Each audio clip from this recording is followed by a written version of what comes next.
Fala galera, tudo bem? Eu sou o Alex, professor de artes, e hoje a gente vai estar falando aí de uma obra que eu gosto muito, chamado A Última Ceia, do Leonardo da Vinci. Bora então para mais uma aula falando sobre essa obra-prima aí, nessa obra renascentista aí do grande Da Vinci.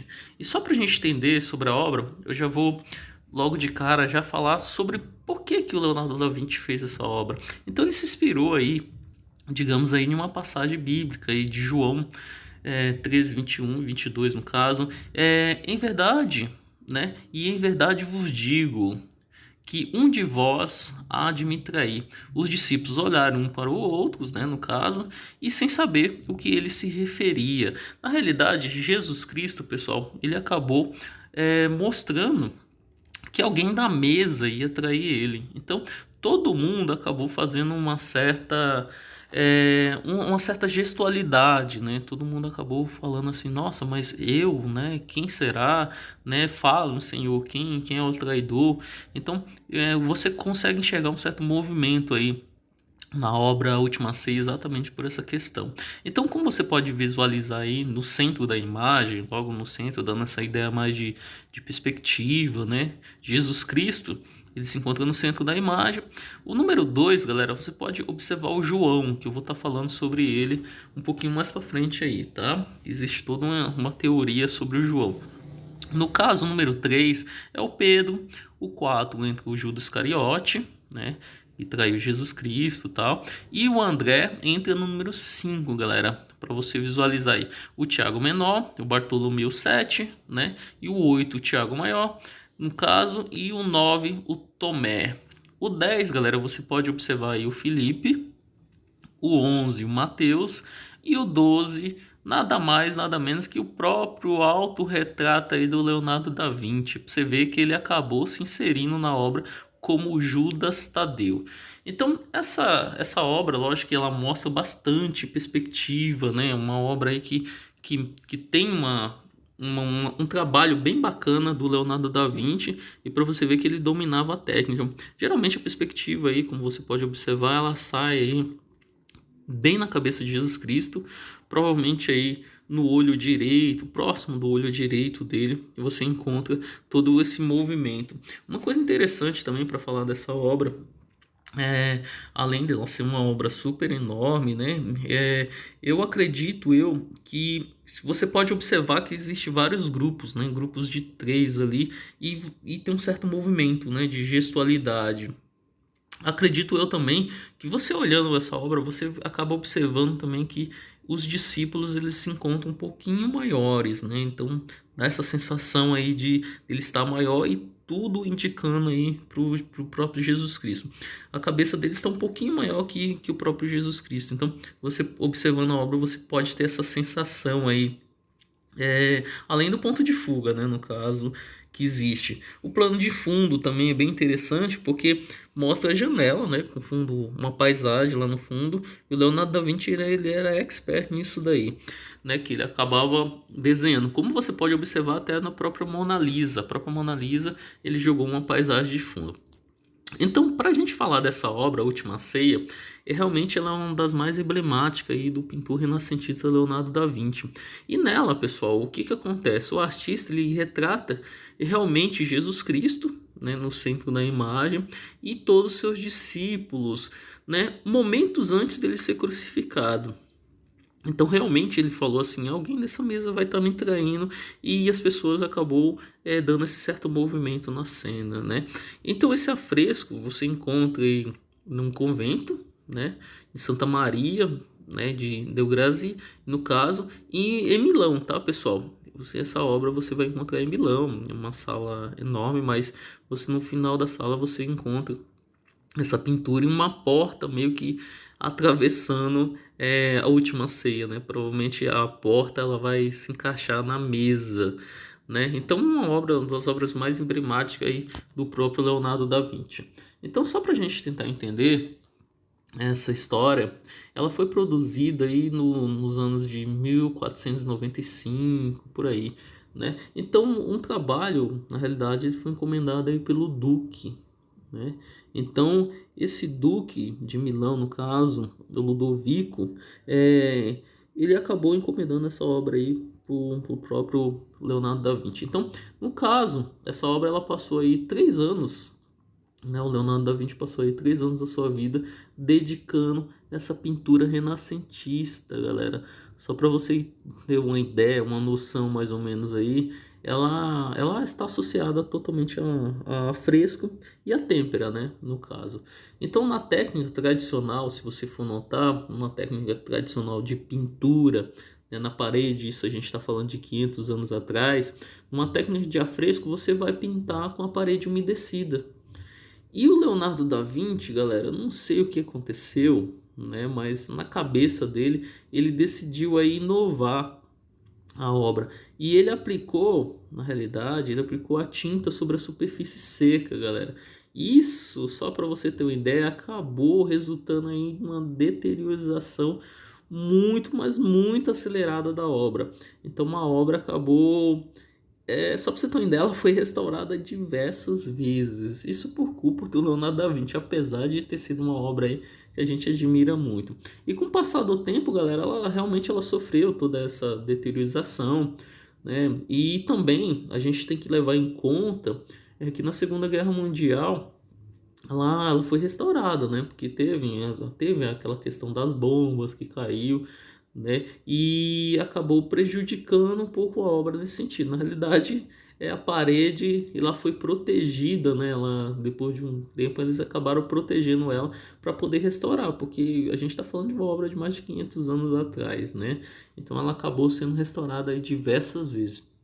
Se a gente notar, galera, também nessa obra existe uma certa simetria, né? Como você pode observar, um certo equilíbrio.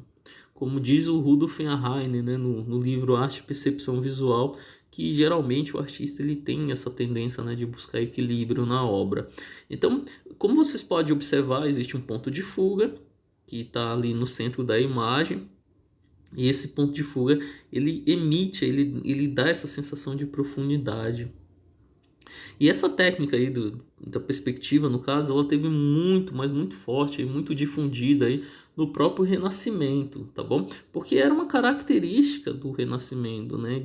Dessa questão de profundidade. Você pode observar até numa obra que vale muito a pena você dar uma pesquisada, que é a obra O Rafael, do Rafael, que é a Escola de Atenas.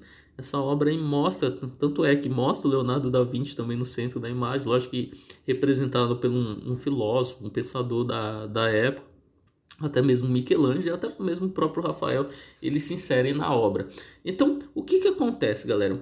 Na realidade, essa obra, como você pode observar, ela também mostra aí uma mesa, no caso, no centro da imagem, aí, como você pode observar que através do ponto de fuga, aí tem a mesa. Então, nessa mesa, pessoal, encontra-se água, encontra-se vinho, peixe, só para você ter uma ideia, pão, né, laranja. No entanto, galera, só para você ter uma ideia, não tem um dos mais importantes aí. Não tem o Santo Graal, né, que é o cálice sagrado aí. Ele não aparece, galera. Embora, na realidade, seja um artefato aí muito, mas muito importante da cena, né? Eu acho que era importante ter. Mas enfim. Então, na realidade também, se você observar a obra, existe um certo despeito aí, né? No caso de ter sido retratado no momento que Jesus aponta o seu traidor, né? Que é Judas Iscariote. Né? No rosto dele podemos notar uma certa serenidade, né? Então, já em relação a alguns apóstolos, pessoal, você pode observar o contrário, né? Seja uma certa indignação, de desordem, né? Mas é perceptível, galera, um gesto, um certo movimento deles. Você consegue enxergar talvez uma forma mais geométrica, né? Tanto ondulado também. Tem um certo movimento nessa obra. Então, o artista Leonardo da Vinci, ele buscou, lógico que criaram várias teorias sobre essa obra, até mesmo o próprio Dan Brown.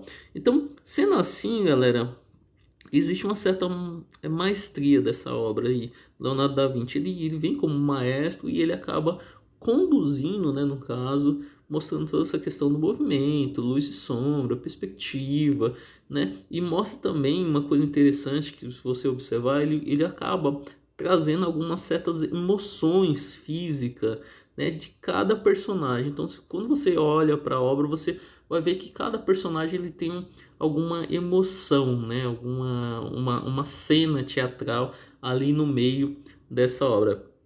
E esse mural, pessoal, só para você ter uma ideia, ele é enorme, tá? Ele tem aí 460 metros, só para você ter uma ideia.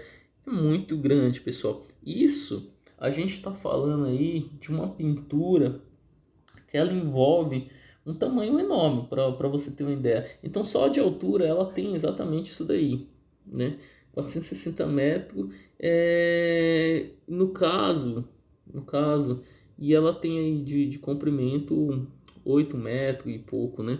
Então, o que que acontece? Essa obra aí, ela mostra também, apesar que ela acaba mostrando toda essa questão, né, de ser uma obra grande, porque ela encontra-se aí de altura mais ou menos isso daí que eu falei para vocês, 4 metros e pouco, né? No caso, 4 metros e pouco por 8 metros e alguma coisa, né? Então, em Milão, pessoal, você encontra essa obra, né? E ela acaba mostrando um certo, uma certa, só para você ter uma ideia, um certo enigma, né? Então, no próprio livro aí do Código da Vinci do Dan Brown, ela aponta vários momentos aí onde mostra uma certa relação. Só para você ter uma ideia, eu vou estar passando aqui para mostrar para vocês. Lá do lado esquerdo da tela, você encontra Jesus Cristo. Jesus Cristo, ele está do lado de um apóstolo. E esse apóstolo, no caso do Umbral, ele quis falar que seria a Maria Madalena, né? Então, a Maria Madalena, que desenvolve toda uma questão aí difícil, né, de entender sobre Maria Madalena, no caso, está apaixonada por Jesus Cristo. Aí mostra também, no caso, o filme aí que foi lançado, né, um filme aí que foi lançado aí em 2006, se eu não me engano, e acabou causando uma certa discussão no mundo das artes, né? Então, na realidade, são várias teorias aí que acaba ameaçando a obra, mostrando o que pode ter acontecido, né? Então, essa obra apresenta muitas questões mesmo. Outra teoria também, galera, apresenta a questão na faca segurada por Pedro. Como vocês podem observar aí na telinha do seu lado esquerdo, ele está parecendo que ele está diretamente ameaçando Maria, né? Que no caso não é Maria, né, pessoal? É lógico que existem várias suposições sobre isso. E então, só para a gente tentar entender sobre também a questão da arquitetura, a arquitetura ela serve apenas como apoio na figura, galera. A principal composição, no caso, ela acaba mostrando essa certa perspectiva. Então, os elementos arquitetônicos, no caso, eles mostram, né, uma certa profundidade na obra. Isso é muito importante para cada pintor, conhecer exatamente a pintura em si, né? Então, ponto de fuga, né, perspectiva, é uma pintura aí que ela mostra aí uma certa paisagem também no fundo, toda essa simbologia aí de Jesus Cristo no centro da imagem, como vocês podem observar, funciona na realidade como um equilíbrio, né? O centro da imagem. Então, os seus olhos, provavelmente você olhando para os discípulos, além de você enxergar um certo movimento, você vai enxergar Jesus Cristo no centro da imagem, porque a ideia é essa, né? De ir sempre para Jesus Cristo no centro da imagem. Então, para a realização dessa pintura, o Leonardo da Vinci, só para você ter uma ideia, ele apresentou aí uma técnica mesmo de afresco, né, que é a ideia de têmpera com ovo, né, sobre o reboco úmido. Tem toda uma questão aí que até mesmo o Michelangelo usou para pintar o teto da Capela Sistina.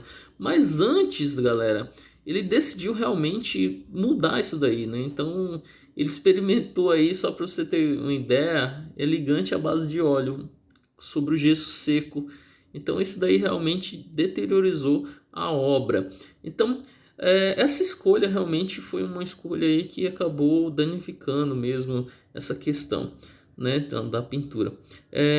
Ele acabou, na realidade, com toda essa questão, independente das razões, né, que envolveu essa pintura aí, que ficou um pouco catastrófico, né, nesse sentido, mas enfim, o importante é que essa pintura tá viva aí e a gente pode apreciar ela nos livros de história, nos livros de arte e tudo mais. Então, só para a gente estar finalizando aqui nessa videoaula, aqui na realidade um discípulo de Jesus Cristo, onde mostra na realidade que o Dan Brown quis falar que era Maria Madalena e tudo mais, e dá para encaixar no ombro de Jesus Cristo, certo? Então, para a gente continuar aqui, aqui são os estudos do Leonardo da Vinci, né, alguns traços, só para você ter uma ideia, mostra exatamente como ele dominava essa técnica de esboço, né, de depois logo o acabamento, de figura humana, luz e sombra. Ele tinha um domínio pleno. Isso daí não só ele, como Michelangelo e mesmo o próprio Rafael. Eu estou falando isso porque eles eram contemporâneos, né? Então são artistas muito bons mesmo que retratou, né, e representou o Renascimento, né, italiano. E é isso, galera. Eu vou ficando por aqui nessa videoaula. Espero que vocês tenham gostado. Né? Foi uma pequena pincelada aí falando sobre esse afresco aí da Última Ceia, né? E até breve. E eu vou ficando por aqui, pessoal.